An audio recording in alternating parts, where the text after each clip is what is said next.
Hey, everybody, welcome to, can you believe it, episode 15 of Hooked on Sonics. Join us as we walk through the valleys of the shadows of rock. I'm Bruce. Indeed, That's Tony. indeed. Just a real quick announcement we'd like to present to you folks. We are now have transferring the episodes over to Spotify for your listening enjoyment. And on Spotify, if the albums are available, we may play pieces of a track after the episode that we will be reviewing for the following week. So you kind of get a sneak peek of that. And that's the plan moving forward. With that being said, it'll just be the audio from the shows. Thank you for joining us. If you're also on Anchor, we should be there as well. We're going to be trying to reach out to a few other platforms if we can, but you can definitely find us on Spotify. Yeah, really exciting news on that side. And, I don't think too many people are going to be heartbroken not seeing our beautiful faces. You know what? We are going to continue to do the show via YouTube. You and I discussed Oh, that absolutely. and I think it's going to be good for if someone isn't able to tune in to the YouTube show and they want something to listen to while they're at work, like I do sometimes.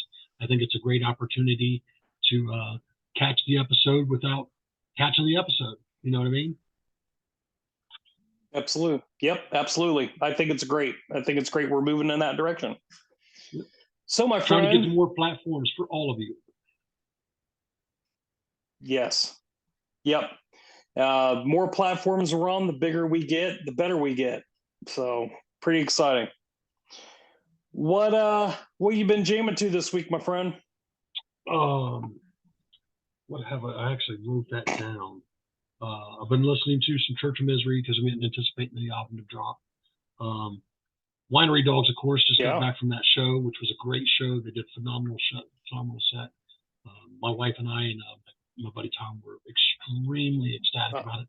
Our buddies from Gudger opened up, and the gentleman from Dressed in Electric here in Columbus, Ohio, did a fantastic set as well.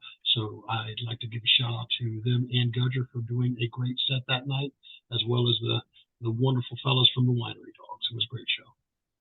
Oh, and thanks King of Absolutely. I Clubs plan on for seeing them down here in April. good deal. You're going to have a great show, but I also want to thank the Kings of Clubs for hosting such a great show. And it was a sold out show, but it flowed really nice and everything seemed really cool. Thank you once again. And then as far as that goes, I've also been jamming some Magnet in the last week or two. Who is it? Monster Magnet. Oh, okay. Well, I did me a good deep dive on some plasmatics and Wendy O. Williams solo stuff, and went back to an old favorite of mine, Warren Zevon. Nice. I love me He's some got Werewolves Zevon, of man. London. He was quirky. Yeah, he did Werewolves of London. That was his big hit. Yep. He probably had a couple of them. That was his big Yeah, hit. that was the really, yeah, that was the only real hit that he had. But he had a lot of great songs. Yeah. He was just real temperamental. Drugs had a huge thing with him. Like he went some weird phases. So, It happens. but yeah.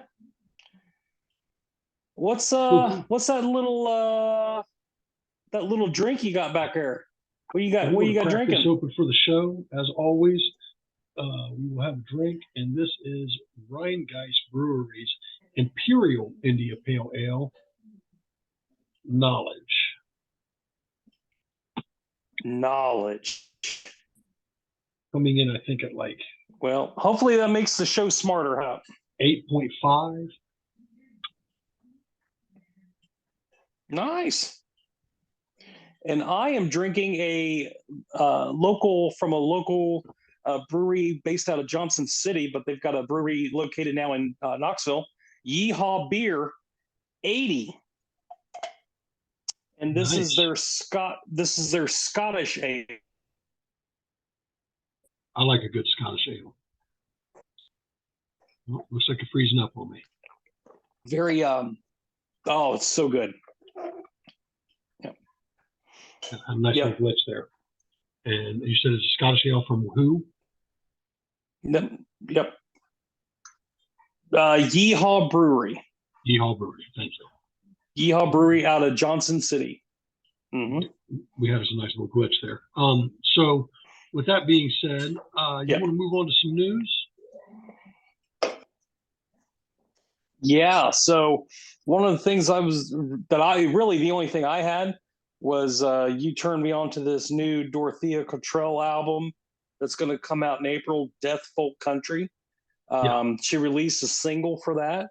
And it is really good. Very haunting. It is good. Yes. It is good. I got to look at the track listing for the album today, and I didn't see this one coming. Usually I'm on top of this stuff. Did not see this one coming. Did not see that they were reissuing Wind Hands. I don't know how I missed that. The original Wind Hand album, remastered and reissued. Can't wait to hear that. I'll be buying that album and the new Dorothea Cottrell album. Those are going to be my two new buy ones, unless Church of Misery drops here soon, or the new Ohm album drops here soon. Because we do know that Ohm is working on an album. Decisions. Buy them all. I would love to. I would love to buy them all. But with that being said, we know that Lynyrd Skynyrd's guitarist, Gary Rossington, passed away. Unfortunately, it's very unfortunate to hear that. This is a legacy act. It's a bummer to hear that. Those guys have been around for decades. He was the last. He was the last surviving original member. Yeah, I saw that. It's a very unfortunate. But our prayers and thoughts and prayers go out to the family. Great music.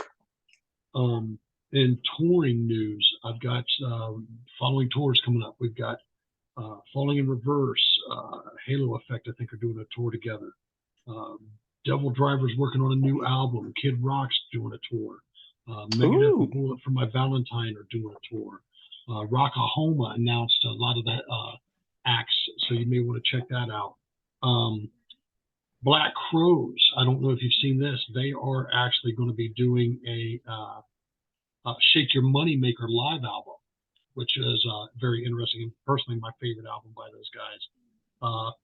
And I think the last big piece of news that I saw is I don't know if it sounds like it's being billed that way, but it looks like Mr. Big's going to go out on the last run. Yeah, I did see that as well. So Sheehan is coming right off tour from the Wandering Dogs and going right back to Mr. Big. Dude, I was looking at his age today, man. That dude's 70 years old. And to believe he's still performing, he's like 69, dude. And to believe that he's still performing at that level is utterly insane. What we witnessed when we saw the Winery Dogs and he did a bass solo, dude, was absolutely like insane, dude. Insane. Like, I cannot wait till you see the show. You are going to be so happy. It was such a phenomenal show. Three of the best musicians I've ever seen live. I love a lot of music, you know that, but I give credit where credit is due. And these are three of the best musicians making some of the best rock and roll there is today. Why they're not all over the radio is beyond me. Because they're old. That's why. It's lame. It's lame. Yep. The stuff they're doing kills anything else going on out there in the regular rock and roll. Yeah. Sweet. Can't wait to see it. I can't wait. Cool. Other than that, man, I think it's about time we do some diving onto these albums. Who's up? You. No. You do this. You do this shit all the time. Are you sure it's me? Because if it's me, I'll do it. I can do it. You know what? You know what? Okay, I want to save yours for last. Because I want to hear what you got to say about this album. All right, so I had the Plasmatics Beyond the Valley of 1984, released in 1981, I believe it was. And this was this was a journey, to say the least. I love punk, you know that. I did not have a frame of reference with these guys at all. They're just somebody that didn't hit the radar. Honest to God, they didn't hit the radar. But this is a very good album. This is definitely a very good album. I love the variances and Wendy O. Williams' takes on each song. Sometimes she's a little more soft-spoken. Sometimes she's a little more a little more croony and not so rough around the edges and yelling in your face. Sometimes she's all up in your face. One of the biggest things I get a kick out of is like, so back in the day, you listen to some old Misfits albums, you'll hear Glenn go 1, 2, 3, 4, and then they'll go into da da da da da da. Yeah. The cool thing about this album is these guys started off their sets as 1, 2, fuck you, and I was just like, Yeah. that's fucking cool, man. So lots of fun, man. That album was this album is a lot of fun. Headbanger is probably Headbanger Summer Night. The Plasma Can we Jam. talk about yeah. The Oh, Plasma Jam was really cool. This is a good album. And knowing what punks went through back in the day, as far as going out and doing music, doing shows and stuff, this song, Pig is a Pig, is a perfect thing. You know, it's like their homage to the Police bullshit and whatnot. You had yep. Black Flag do it with Police Story. You know what I mean? So, and the Misfits done it with London Dungeon. You know what I mean? You know, they all have their story in the punk world with the Police, you know, because it was tough on those guys. What you may not know is at some point in time, I'd like to get my project up off the air, punk project I had worked out with Scott. And we actually named it. It's called the Marconis. And the reason why it's called the Marconis is because where is the police station, the main police station in Columbus, Ohio? On Marconi. On Marconi Boulevard. And do you know who Marconi was? He invented radio. He invented radio? Yep. That's why you had the Marconi Awards. You're welcome. Interesting to know. Thank you for that piece of information. You You're learn welcome. something new every day. But yes, man, the live tracks were really, really, really cool, especially that Plasma Jam. You know, the one thing that stuns me and I absolutely love about this album, and a lot of people may not see it firsthand, this album isn't just punk. It definitely shows a lot of, I want to say, like New York hardcore style sound, and there's definitely some metal elements in there. So like Suicidal Tendencies, who made the transition from punk to thrash to metal, this is a band that's obviously been able to do the same from what I've read in further research. And I definitely would like to check a little bit more of them out. Now, there's some points and times where Wendy and Williams in your face kind of gets really in my ear, and I'm really not happy with it. But she was a wonderful piece of music history, because she was a legend and broke so much ground. Rest in peace to Wendy O. Williams. Never good. All the great music you've provided, and I'm only diving into it just now, and I'm sorry. This is good stuff. It is amazing to see how absolutely overlooked the Plasmatics were. It's either you know them, you get it, or you've never heard of them. Well, dude, like once you hear them, no one's going to say, no, that sucks. I mean, if you're into punk, it's hard to deny these guys and the things that they were doing. Even if you're not into punk, even if, again, with those metal elements that they have to it. Yeah. Oh. Dude, I'll tell you who they kind of reminded me of in a way. There's a band that did a big song on the Return of the Living Dead soundtrack. And that song is called Party Time. And the name of the band is called 45 Grave. Okay. I think the singer's name was Diana Cancer.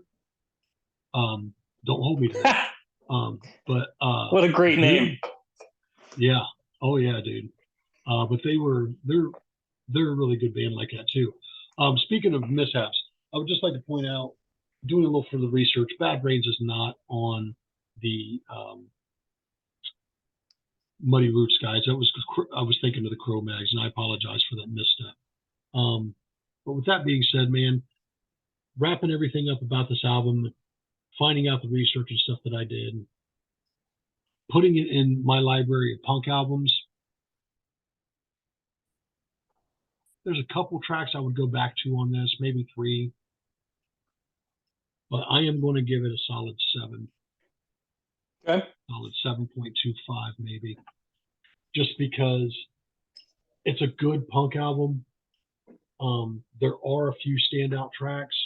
I may go back and research those tracks. I may go back and listen to this album again, but it's good enough that I definitely would explore a bit more of their tunes. So, and a great introductory album. I would assume. Now, see, for good. Me, oh yeah, yeah. I put this album at a 9. I love this album. I've probably listened to this album 50 times. Yeah. It's a quick, easy, fun album. It is a good album. Under 45 minutes, man. Really nice, high energy, in your face punk / metal / Yep. Hardcore. I mean, it's good stuff. So yeah. Yep. So with that being said, man, let's hear your take on my album I gave you. All right, you gave me Ruby the Hatchet's Valley of the Snake. That was released, what, 2 years ago? A year ago, I think. It's pretty recent. I didn't write it down. Shame on me. But I'm looking it up now.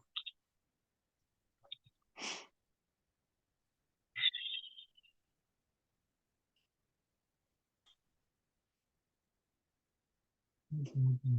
2015, bud. Oh, geez. What was I looking at?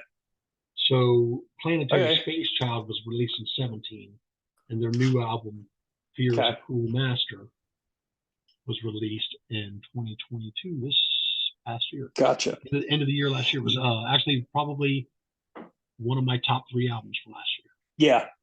Yeah, so I was definitely listening to a lot of different of their albums, so that's where I got confused. Let's just start right off. I mean, Heavy Blanket, what a great opener. Just really good. This is a really great representation of the doom genre without a lot of the long 12, 15-minute songs. This is really very good riffs, Vast Acid, fantastic song. Demons was actually upbeat. I mean, high energy on Demons. I really like that song a lot. Again, it's a very ominous album. Again, that's the point. That's the point of the genre. Definitely just a really solid album. It's only 6 songs, so easily digestible. For me, the only kind of hiccup I have is Tomorrow Never Comes. A little too long for me. And again, it was only 7 or 8 minutes or something like that. You know what that is, don't you? But man, that could have. You know what that is, don't you? It's a Beatles cover. What? It is? I'm almost 100%. Shut the front door. I didn't know that. Give me a second.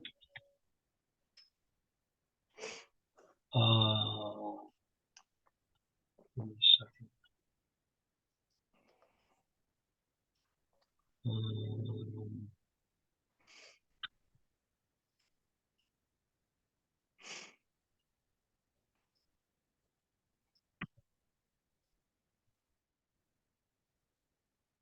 Yeah. Tomorrow Never Knows. I don't know, man. Look at when I looked at the album. When I looked at the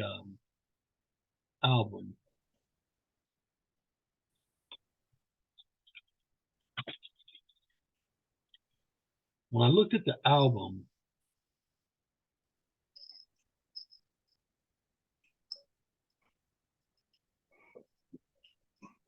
man, I could have sworn when I looked at the album, the credits listed members of the Beatles.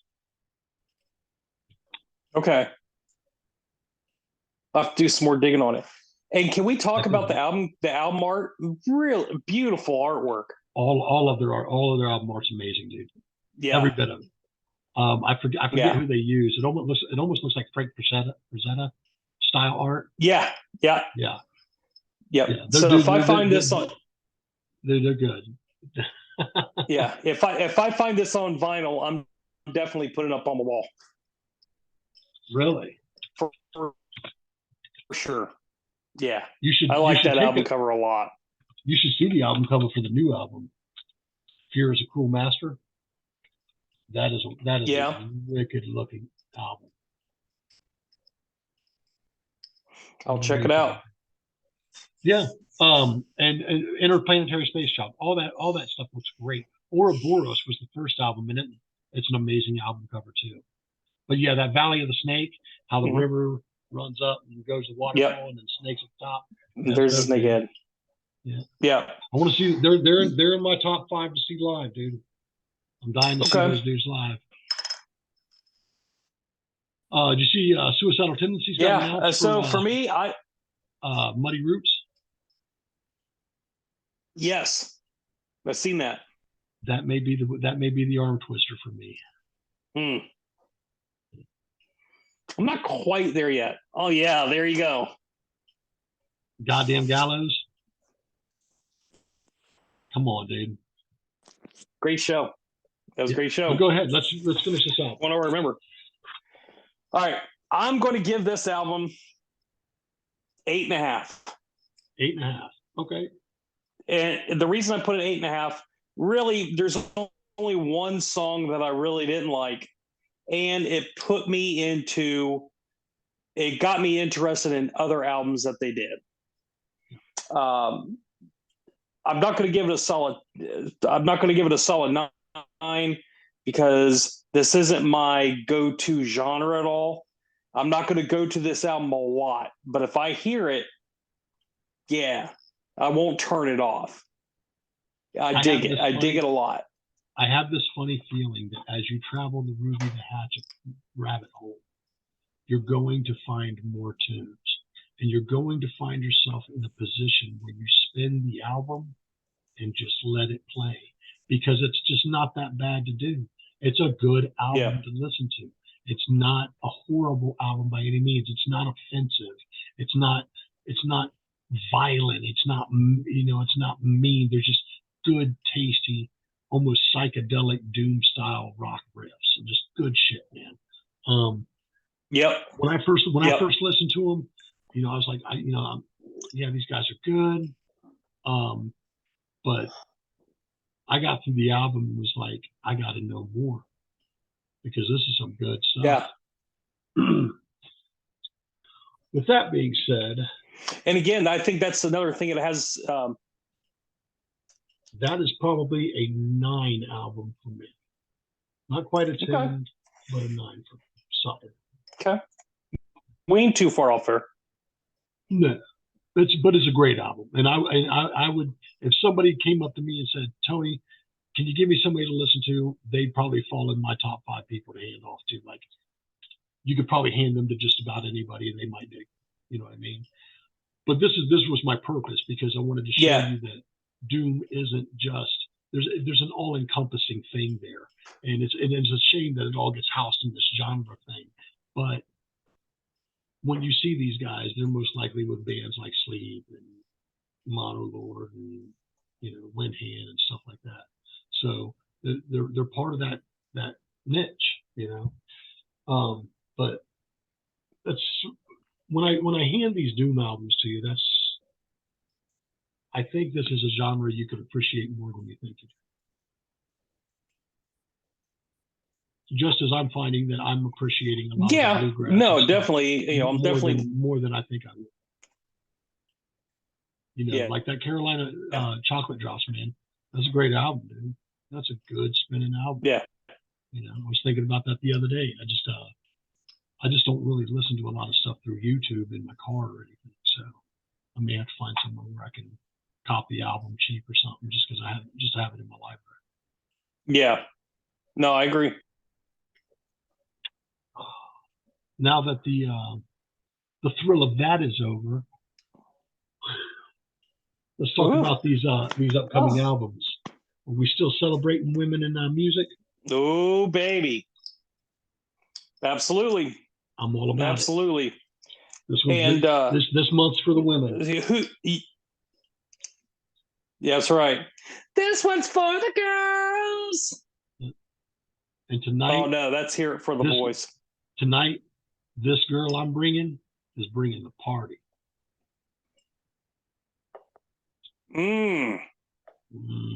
The girl I'm bringing created the fucking party. Nice. All right, let's hear what you got. Who's going first? All right, I went first. You were getting big. Okay, you are getting Big Brother and the Holding Company, featuring Janis Joplin. Cheap Thrills. Nice. I love Janis. My stepmom used to listen to her constantly, and I have a great respect and love for Janis Joplin, and I look forward to jamming this album. Cheap Thrills. Yeah. Right? Does it got Ball and Chain on it? Yes. Nice. It's probably my favorite Janis Joplin tune, as well as my stepmom's. Yeah, I don't think it's the version that's on the greatest hits. I don't think, but it's so good. So, like you, I didn't see that coming. That was out of left field. That's a good one, though. I appreciate that. I like that. But you, I'm giving you something a little more in the middle. Got to hang it up on my wall right there. And God rest her soul. Okay. You, my friend, let me make sure I've got the album title correct. Because I don't want to fuck it up on the air.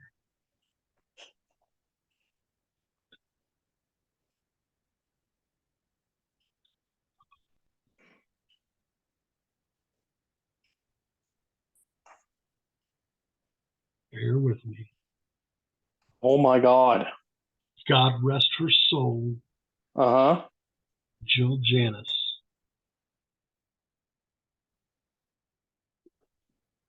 As some may know from the band The Huntress, which passed away in the last few years, I want to say. 2018, I think it was. You are getting their album, Starbound Beast.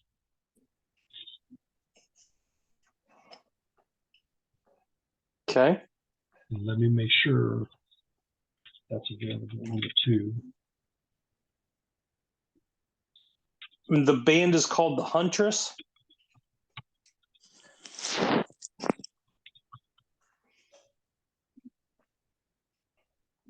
It sure looks like it is. And I hope you have fun with this one. I got to see them on this tour, and I think they were with Motorhead. Maybe. Maybe not. But they definitely had a song that the lyrics were worked with from Lemmy, from Motorhead, and the song's called I Want to Fuck You to Death. Okay. What's the name of the band? Huntress. Huntress. Jill Janis was their singer. She was a phenomenal human being. When they come off the stage, she was very good to the crowd, very interactive. Unfortunately, I believe she suffered from some issues with depression and passed on. I don't want to assume anything, but I believe she passed on. Okay. I know she's gone, but it's unfortunate because I think we only got about 3 albums from that band, and she was a hell of a singer, a hell of a performer. She owned the stage, and she's got a beautiful voice. And that's my woman in music for you today. Excellent. Yeah, these are going to be, this next week's episode is going to be really fun. I got a feeling. Got a good feeling. Yeah. Cool.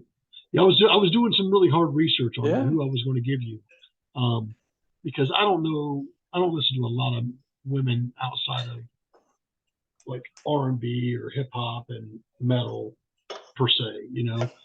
I don't listen to a lot of female country. I don't listen to a lot of what is it? I just don't listen to a lot of other genres where the female voice is prominent. Yep. You know what I mean? But well, you're in luck because right here, my formerly nicotine stained fingers, I've been researching some really good albums for you, ones that I actually love a lot.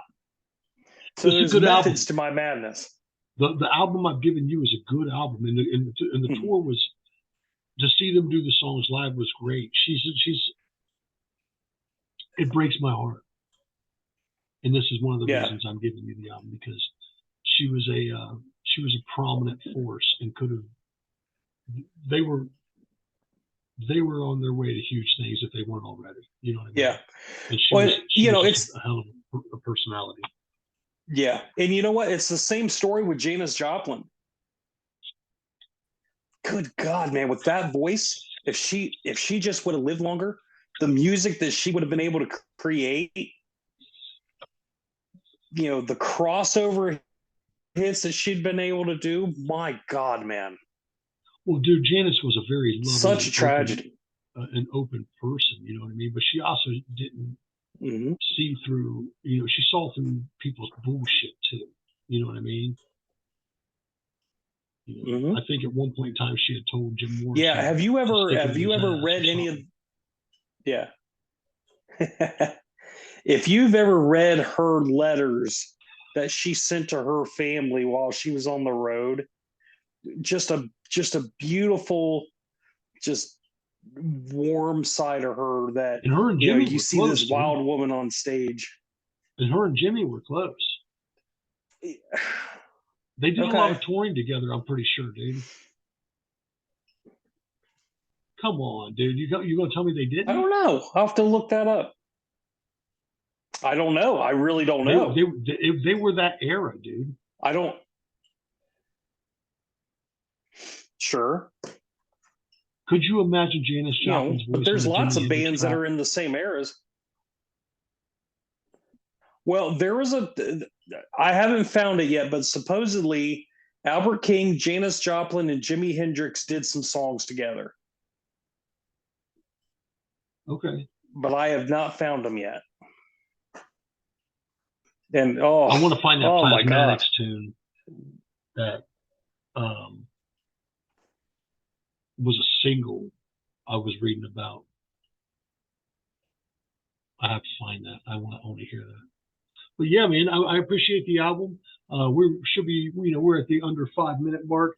But once again, we just like to tell you, man, hit that like button, hit that subscribe button if you want to stay tuned to what we've got going on. Also, you can now find us on Anchor and Spotify. And with the Spotify show, you'll be able to hear the pieces of the upcoming albums we'll be reviewing. So please, give it a listen, check it out. Let us know what you think. And check us out on Facebook. Check us out on Facebook as well. That page gets pretty active when things get moving. We keep everything updated as best we can. And we're going to continue to bring great albums to you guys. And if you've got any suggestions, we'd love to hear them. Absolutely love to hear them. And we'll review them. We will find the time to review them. Absolutely. Just don't bombard them with us because we still have jobs. Screw it. It's just work. Right. Give us everything. Come on. With that being said, this is Tone signing off. See you next week. Same YouTube time, same YouTube channel. See you guys. What? Yeehaw. Yeehaw. Have a good night, guys. See you guys.